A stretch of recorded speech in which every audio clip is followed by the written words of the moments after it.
What is going on, guys? Coach here at the Lion's Den. In this video, we're going to be covering one of the biggest issues I see when it comes to people pressing, and they often miss the press or the rep because of this. We're also going to cover how to fix the issue. So let's go roll the intro.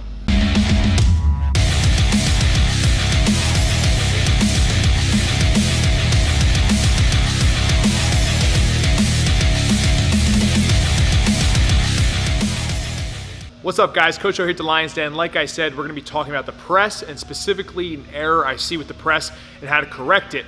Now, before we get into that, make sure that if you haven't already, subscribe to the channel, give the video a thumbs up, and hit the notification bell to stay up to date with all the videos that are coming out.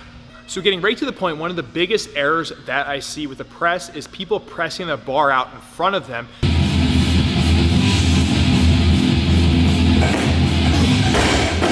Instead of putting the bar directly overhead.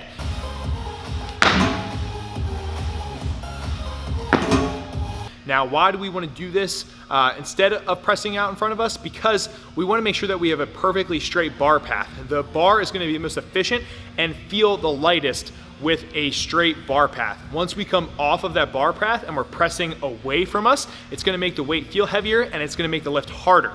So something that's really helped me is practicing with very light weight over and over and over again, good bar path and technique, and then progressively building up, making sure that I maintain that bar path and technique. And often when I talk to people about the press, we want to make sure at the lockout that our ear is going to be in line with our bicep. So if we're either pushing the bar in front of us or too far back, it's a good way to gauge it. Where is our ear in relation to the barbell? Now, it's not gonna be perfect for everybody, but it's just something to think about when you're pressing, and maybe you have a camera set up so you can check the video and see where your head is in relation to the barbell.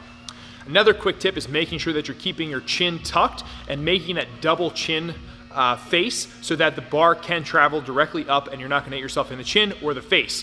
If you find that that is happening, that's a simple quick fix. Just get your chin tucked back prior to the press.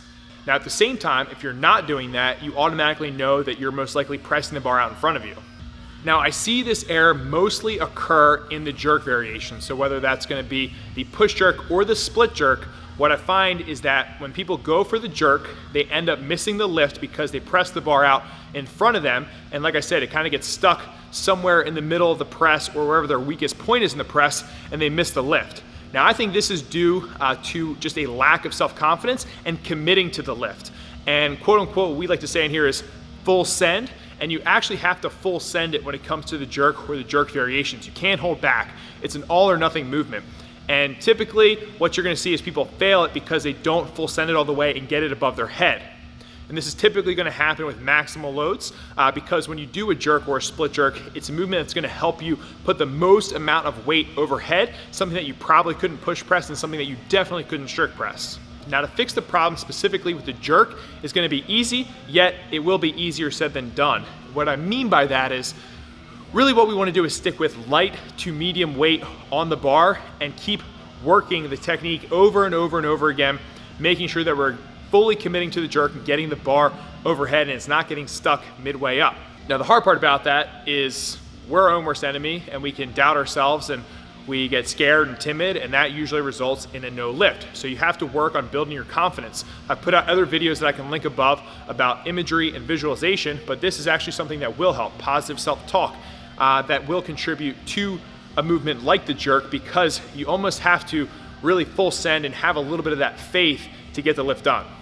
Another tip that I will add so that you don't get stuck midway in the jerk is going to be to make sure that you are dropping under the bar completely.